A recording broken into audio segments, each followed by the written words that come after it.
What's going on, everybody? Welcome to the JTFB YouTube channel. And I've been talking about this new show for a little while now. If you're a Washington fan, you've been hearing it on Taking Command with Josh Taylor. But this is the draft board where I talk just about the NFL draft. And I figured, why not do the first episode while I'm here in Mobile, Alabama for the Senior Bowl and just talking about some of these standouts from the Senior Bowl. Just wrapped up the third practice about like 2 hours ago.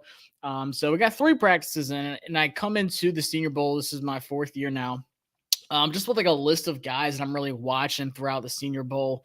And, I write notes throughout the practices, get a good idea of what to watch for. And then I kind of just compare what I seen before the Senior Bowl and then what I see while I'm here for some of these guys, but then also get introduced to a bunch of just new guys that I really haven't paid attention to. There's so many guys in the draft. You can't sit there and watch every single one of them and act like you know everything about these guys. So I just wanted to jump right into it, just talk about some of the guys. Obviously, I can't name every single one that stood out to me. There's a lot that I haven't, put notes down or I won't mention on the show that really stood out to me while I was here this week. But going into it, obviously one of the biggest names that's been mentioned, and I'll go a little bit more in depth on why he hasn't been at the last 2 practices. That is Dawand Jones out of Ohio State, the right tackle, who's really solidifying himself as one of the best right tackles in the draft, kind of going from that second-round guy to sliding up to the first round. Gotten a lot of buzz, people in the stands talking about it. You hear agents and stuff talking about it, scouts, and talking about his size and really his game and how he measured in as he got to the Senior Bowl. 6'8", 375 pounds, and 89 and 4/8 inch wingspan, which is the longest they've ever recorded here at the Senior Bowl. So just a freak athlete. And you go up to this guy, you see him on the field, you're talking to him, and the first thing you notice is his size. But I also want to just talk about his game and why I think he is a first-round pick. But he has that crazy first day. People are talking about it on Twitter. Like I said, people at the Senior Bowl talking about him. He's going against some of the best edge rushers, especially a guy like Isaiah Foskey out of Notre Dame, who's a first-round talent, probably a top 20 guy, honestly, depending on like who drafts where and what they get. But still, this guy dominated Isaiah Foskey, and Foskey was just killing dudes on every single rep, other than Dawand Jones. But I just wanted to bring up a little bit of tape of him. But it's just, I knew he was going to be good, but he blew away every expectation I had going in to the Senior Bowl with just how physical he was, how he fights hands. I said on Twitter, do not hand fight this guy because his hand placement's great. And for a guy his size, he does move really well. Obviously, the one knack that's going to be against him is when he goes against these speed rushers that get to the outside. Can he open up that gate to fight that second move on some of these speed rusher guys and keep them contained? But even if he doesn't, what I really want to see him do is push the guy completely out of the play. Don't let him get to the quarterback. If a guy is going to get to your outside, then push him all the way out the play. Follow him out. Let the momentum carry him out of the play. Don't just let the speed rusher get past you and be depending on your strength against some of these bull rushers. The faster guys might be able to get to the outside of his edge, but he has such long arms and he has a great first kickback step in his pass blocking. I think he's a guy that will go in the first round, and he's going to be able to come in and start right away at the next level. I don't see any issue really with him. Obviously 375 pounds is pretty big. It's kind of a lot. So people are going to say, like, what's his playing weight at? That's a little too heavy, 375, even though he is 6'8", but still, is he going to be too slow against some of these speed rushing guys at the next level? I think there's a couple guys that will get to him, but honestly, when you have that length and you have that size at that right tackle spot, I think he's going to be able to just dominate guys at the next level. The next guy, Cody Mock out of North Dakota State. Obviously, a lot of people have been talking about him. I put up a clip on Twitter about him in a rep against Andre Carter, who is the guy out of Army who had a lot of hype as well. Top 60 pick guy, edge rusher, and he just pancakes him on the ground, which I'll show you. The thing with him is I think he projects best at this left guard spot. I don't know if he has the arm length as a tackle. He's going to be playing at best at tackle. But I just at the next level, it's going to be tough for his arm length at that tackle spot. I just don't think it's good enough. So I think he should really kind of solidify himself as a left guard guy, but he does have some strength issues. That's the one knock I would put on him. There were a couple times he got bull rushed, and they got the best of him. I mean, you're talking about guys like Carl Brooks, Keanu Benton out of Wisconsin. Some of these bigger guys were able to get up under his pads, push him back, get him off his base. But still a really good guy. And the reason I put him on here is not just to knock him, is because he did have a lot of hype at the Senior Bowl. A lot of guys are talking about him. Like I said, that one tweet I put out was like popping off. Last time I checked, it was at like 30,000 views or something like that. But I think he will be good at the next level, but it just really depends on where a team puts him on the line. I think he has to be a left guard. I don't like his arm length at that tackle spot. I mean, 32 and 1/8 inch arms as a tackle at the next level. Same thing people are going to be talking about with Peter Skronsky. Do you want him at left guard? Do you want him at left tackle because of his arm length? So for me, I would like him to be at the left guard spot, but his play strength has to be better. One of my favorite guys who I did not know a lot about coming into the Senior Bowl turned out to be one of my favorites. And that is, I'll say interior offensive line because he played guard and center at TCU, and that is Steve Avila, 6'3", 332 pounds, 32 5/8 arms. So kind of just like with Cody, and a 79-inch wingspan, just like Cody. And for me, this guy was flawless on reps. I was so surprised at how good he was at that left guard spot. Not that I, it's just like, oh, he's not going to be that good, but I just didn't really know much about him until I got here. And I tell you what, the guy was just flawless on his reps. He has great footwork. For me, that's what stood out the most, is his footwork at that left guard spot, just dominating guys. There's a lot of power rushers. Like I said, with Cody, that's one thing he really struggled with, was his play strength. But with Steve Avila, his footwork is phenomenal. There's guys who tried hitting him with spin moves and these bull rushers like you're seeing on this clip, and he was able to just stay there, move his feet quick to adjust to what was going on, keep his base, keep that leverage, get that pad level going, and just did not let guys get past him. I honestly can't remember a single rep where I was like, oh man, Steve got worked on that one. This guy stood out. He was one of my favorite interior offensive linemen. I don't think he was the best. I'll tell you who was the best here in a second. But this guy was a close second with Osiris Torrance. I knew Osiris Torrance. He was on my watch list coming into it. I did not know Steve coming into this. And I left here, even as a Washington fan who showed a lot of interest in this guy, the one thing that stood out to me the most was just how great his footwork was. So I'm going to be doing a whole episode on just him alone. I've got some all 22 of the Michigan and Georgia game, Kansas State as well. Just really breaking down his game even more. Something I'm going to be doing on this channel is breaking down individual guys, looking at all 22s, just kind of doing draft profiles for these guys. But Steve Avila impressed the heck out of me. I tell you what, I'm a big Steve Avila fan. I want him in Washington so bad. But if your team needs a guard, he was projected like early third round. Now he's probably middle second, if not early second after this, and I know there's only so much weight that comes with the Senior Bowl with practice and the game and stuff. I don't expect some guys to take these huge jumps, but he is going against some of the best competition here and getting coached up by his NFL teams. It really does help you out getting in front of these NFL scouts and coaches. And he just blew the top off for me. So the best interior offensive line for this week, hands down, had to be John Michael Schmitz, center out of Minnesota. He was already my center one coming into the week, and he should be everyone's center one after this week. Talk about a guy who didn't lose a rep. He was one of the more violent guys I saw throughout the week here. 6'3", 306 pounds, not the, tallest, biggest guy, but I think it's perfect for being a center. The guy just manhandled everyone. It didn't matter if it was speed, if it was power. John Michael Schmitz is like the perfect Big Ten offensive lineman that you want at the next level. If your team wants a center, he is the guy. He is like the epitome of what you want at center.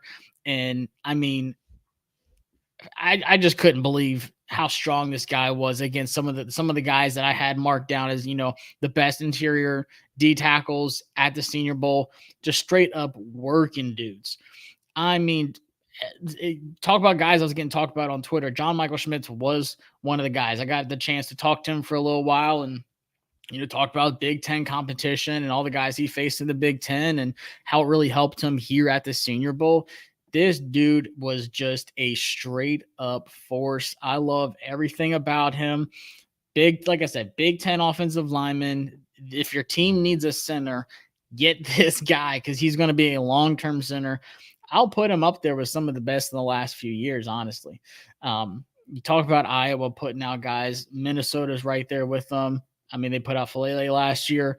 This guy is just as good. If you need a center, look no farther than John Michael Schmitz out of Minnesota as he rips dude. That's Zach Pickens that he just ripped down on the ground. And I don't have the best Wi-Fi here, by the way. So if things are lagging, I apologize on the video. But Zach Pickens was one of my guys to watch going in. And he has been killing dudes. Such a strong guy from 0 to 3 tech. Zach Pickens is a force.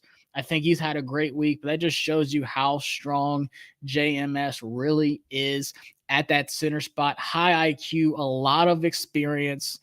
Really love what he brings to the table. And we'll look at the offensive side with the playmakers. There's 2 guys for me that have had the most momentum and a lot of hype here this week. And the first one's got to be Tank Dell. Talk about his size. People are kind of limiting him to a slot guy. I don't think he's just a slot guy at all. Yes, he's popping off right here in this clip, showing you his release package, showing you how he can just be able to stack defenders, get on top of them in his stem. But then also there's some other clips. If you just check it out on Twitter, I share a bunch of them. His breaking points, his cuts and like curls and post routes, comebacks. This guy is just like on skates out there, and these other guys cannot keep up. He's 5'8", 163 pounds. So you're like, whoa, too small, too fragile for the NFL. Don't know how he's gonna, be. The same thing with Jack Smith and Jigba, super small guy. You're gonna just throw him out there in the slot. I don't think that's at all. And he talked about that a lot this week, how he had routes on the outside. And it is different in these one-on-one drills when you don't have a safety over top helping you out against some of these longer physical corners. But this guy, Tank Dell, I'm telling you, the production was there in college. That's what I look for. Did you have production in college? Yes. Against every competition, Tank Dell was the guy. Like, he was guaranteed to be able to get open and scored a lot of touchdowns and got a lot of catches for a lot of yards.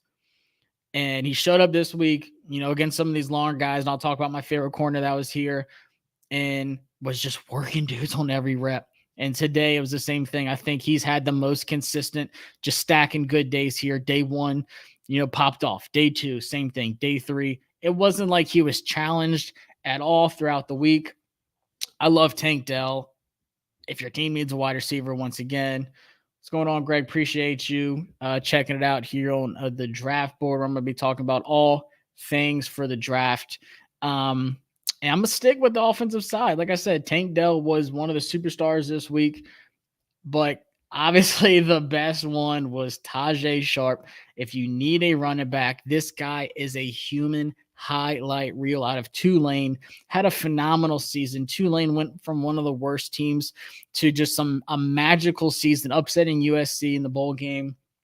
They had 2 studs here. I'm going to talk about the other one in a second because I loved his game too. But Tajay Sharp, every time he touched the ball this week, it was a home run play. There's so many plays I could have pulled out. These are just ones I recorded on my phone, honestly. But just go to Twitter, check out anyone talking about the Senior Bowl. You will see Tajay Sharp come up over and over again. I'm so excited to see what this guy does at the next level. Running backs do still matter, and a guy like Tajay Sharp is going to make a GM look really smart and a lot of money because he's going to go somewhere and he's going to thrive. And, he showed his ability in the receiving game as well as a legit threat, catching balls and just the yak he can create and get open. He is so smooth on his feet, and people saying, "Oh, he's kind of small." Yeah, he's 5'9". He gained some weight though. He's at 204. In the season, he was around 190. So I love seeing that he was at 204, but he was still light on his feet, just gliding through the field. Guys can't tackle him. I love Tajay Sharp, but he's one of the best running backs in this draft. I remember last year at the Senior Bowl how we had, Damian Pierce and all these other running backs that got a lot of hype going into the season. We're like, we don't know. And they ended up popping off some big numbers, some really good rookies this year in the NFL with running backs. I think Tajay Sharp is going to be one of those guys. Bijan Robinson, obviously, Jahmyr Gibbs are going to be great. I think Tajay Sharp's going to be one of those guys that just comes in and produces right away. Like I said, going to make a GM look really smart because someone's going to take a chance on this guy in one of the earlier rounds. I could see like a third round on Tajay Sharp, and he's going to pop off. All right, I'll stay on offense because, well, for me on day 3, I don't have a clip of him, but Payne Durham had one of the best days. Day 2, practice 2, he looked really good. And I was like, all right, Payne, this is what I really wanted. As a guy that covers Penn State, I'm plugged into the Big Ten. He's been up there with, Sam Laporta as one of the best tight ends in the Big Ten. Brenton Strange as well, Theo Johnson. There's a lot of really good tight ends in the Big Ten. But for me, Payne Durham was one of the best ones. And I saw more than just what I saw at Purdue with Payne Durham this week. Being able to be in line as that blocker, but then also line up in the Y as that tight end. Today, he had a crazy catch in the end zone. I just retweeted it. Double covered, helmet gets ripped off mid catch, still comes down with it, gets up. He's super hyped, goes over to Cody Mock, gives him the ball, spike it. I mean, everyone's going nuts. But the catchability, especially if you can be a red zone threat like that, I don't know if he's good enough to be a tight end 1. In a 2 tight end set, he would be phenomenal, by the way. I think he does have upside to potentially be a legit tight end 1. Super tall, strong. He has the play strength. He has the competitive toughness you look for. He's got a lot of experience and once again got a lot of production with Aiden O'Connell at Purdue. So I'm a big Payne Durham fan, but there's another tight end who coming into the Senior Bowl I wanted to see because he hasn't been able to play because of his injury and he only has 13 games of tape that you can go watch. But the upside is there for Luke Musgrave out of Oregon State. First time I saw this guy was at the media breakfast yesterday morning. And the first thing that stood out was how big he was, how tall he was. 6'5", 225, 32 and 5/8 inch arms, and almost an 80-inch wingspan. That's what you wanted a tight end, a guy who can get up and go get a pass like this. And on this drive, he actually had 3 straight catches. The next one was like right around the 40. 2 dudes got hit as soon as he caught it, held on to it, got up right away. Like this was like a 2-minute drill. They're trying to get down the field quick. The thing I talked to him about was, what he really looks for. And, you have the Kittles, you have the Kelseys at the next level. And you can check out the interview, by the way. I just put it up, the video before this one. I put up the interviews of all the guys from that media breakfast. But just what he takes. And he said the one thing he really wants to do is, being able to run routes and be fast is great. But sometimes you need to learn to find those open spots in the zone. And he said Kittle does it really well. It's what he's really working on is being able to find those empty spots in the zone. Be patient. Don't get, open too quick, but let the play really develop and sit in those empty zones. And you see his, in man coverage, you see his ability to get open, separate, run these routes, stack your DB, get on top to where you have your breaking point, you're already open. And he has the receiving threat. I think he can increase his play strength a little bit and to be that inline guy if he wants to be a tight end 1. And I think he has upside. I think he has more upside to be tight end 1 than Payne Durham does. I think I would want Luke to have a little bit more of that play strength and blocking ability that Payne Durham has, that Big Ten, tight end body frame and play strength. But it's the upside is there. Once again, someone's going to take a chance on this guy in the third. Like I said, with the injury, only having 13 games of actual production to watch the film on. So sometimes there's the unknown with Luke Musgrave. You don't know what you're getting with him. But just a super smart guy. He loves, he loves the game. He talked about how hard it was having to go through the rehab and, not playing and how much it just made him realize how much he missed being out there. Just an overall really good dude. I enjoyed talking to him. There's always a lot of players you talk to, and some you're like, okay, doesn't seem like the sharpest or like the most enthusiastic person. But every year I always gravitate towards the ones that I like talking to.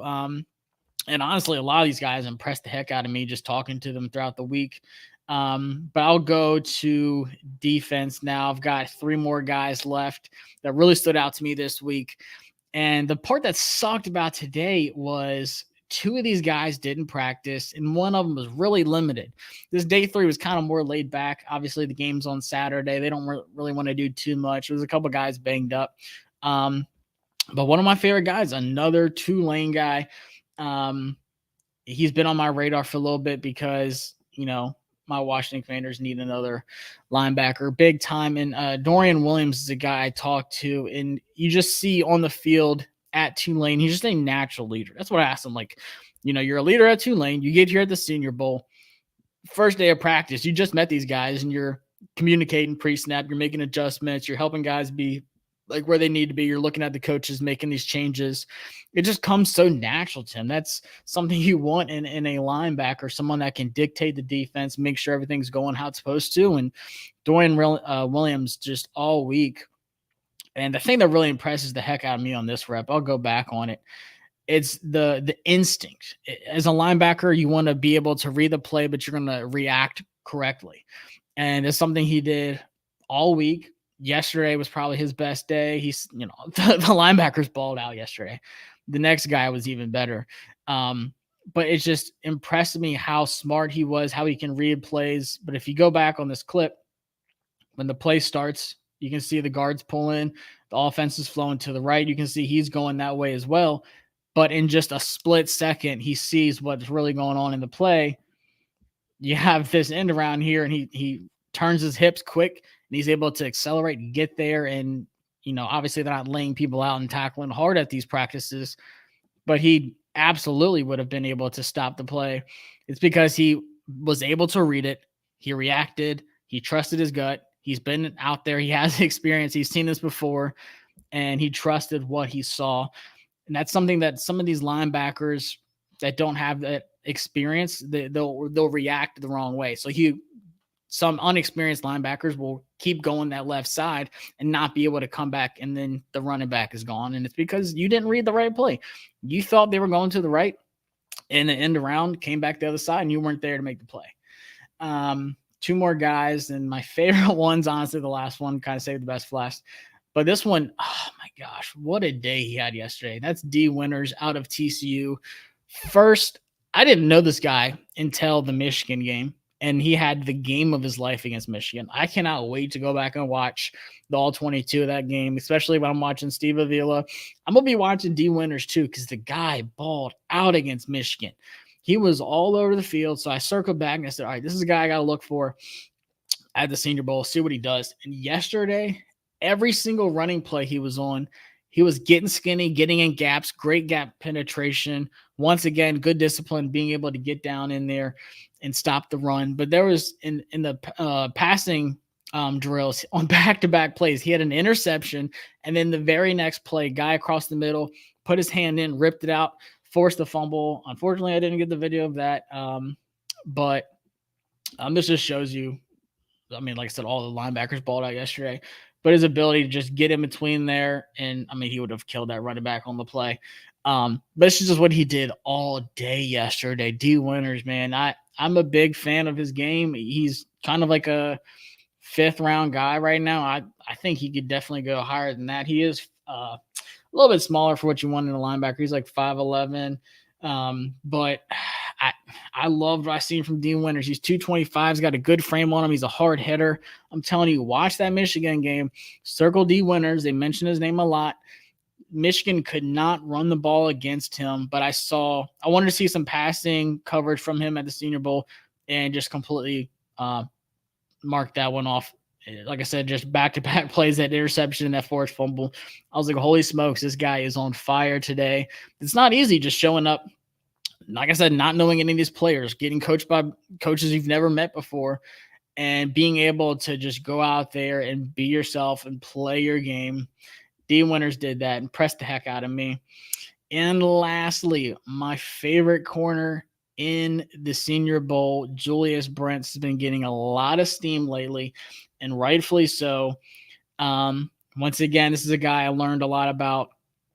He played at Iowa, so he was in the Big Ten, so I knew him a little bit there. Didn't really watch too much of him, but then this year against when Kansas State played TCU, he had that Quentin Johnston matchup. He played Xavier Hutchinson for Iowa State, who's here as well. And those are the ones I go back and circle because this dude is so long and lengthy. He's 6'3", 202 pounds. He's got a 33 and 6'8" inch arms and an 83-inch wingspan almost. That's wild. I love a great long corner, kind of like with Ben St. Juste for my Washington Commanders.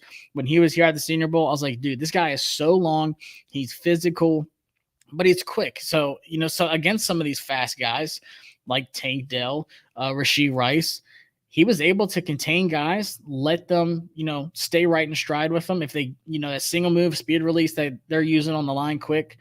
This wide receiver for TCU was probably one of the fastest guys here at the Senior Bowl. Forgot his name. But just how he's able to stay in stride and pretty much run the route for the wide receiver. It's impressive. It's really hard in these one-on-one drills. I tell people all the time, this is where the wide receivers look really good because it's just one-on-one, corner on wide receiver. You don't have that safety help. You don't have a linebacker next to you. It's just you and that wide receiver on an island. He's going to try a speed release. He's going to run some kind of, breaking route on you, and you're just going to look ridiculous. And these guys did it to a lot of corners throughout the week. But Julius Brents just stuck with it. Sticky hips, fighting. It doesn't matter if it's press, if it's soft, if it's off, bail, doesn't matter. Man zone, he's super smart. He was my favorite guy to talk to as well. So not just impressive on the field, but off the field. I'm telling you, go look at the interviews I did. Just listen to him talk about his game. And just the cornerback position in general. That's one thing I talked to him about was how hard it is playing corner at the NFL right now because it seems like you get called for a flag and everything. You can't really be yourself. And, he just really broke it down, talked about how he watches guys like Patrick Surtain who just stay poised. And that's one thing that really sticks out with Julius is just how confident he is in his and what he's doing and his craft. And just, you see that in every single play. And they remind me of like a Patrick Surtain, who I love, obviously as a former Alabama guy. But man, impressed the heck out of me. I can't wait to go back and watch his tapes and then do a breakdown on him. So these are the guys. There's a ton of dudes who looked really good at the Senior Bowl. There's a lot of guys that didn't look good. I'm not going to sit here and dog a bunch of guys though. But I just wanted to kind of feel y'all on of what's been going on here this week. The guys who stood out, give y'all some practice film to look at. But like I said, there's a lot of other guys that look great. So I'm super excited to really break this down more. Like I said, this is the new show, the draft board, part of the channel as well, focusing on the NFL draft. I'll be doing mock drafts for every team, not just my Washington Commanders. That's what I really focus a lot of. But then also draft profiles, all 22 tapes of all these guys, doing more player interviews on the channel and stuff like that. So stay tuned. Appreciate y'all checking it out. Hope y'all enjoyed. Drop in the comments who y'all want to see some more content on, not just from the Senior Bowl, but for the NFL draft. And I'll have y'all covered here on the channel. Appreciate y'all checking it out. Subscribe so you don't miss out on anything, and I'll see y'all next time. Peace.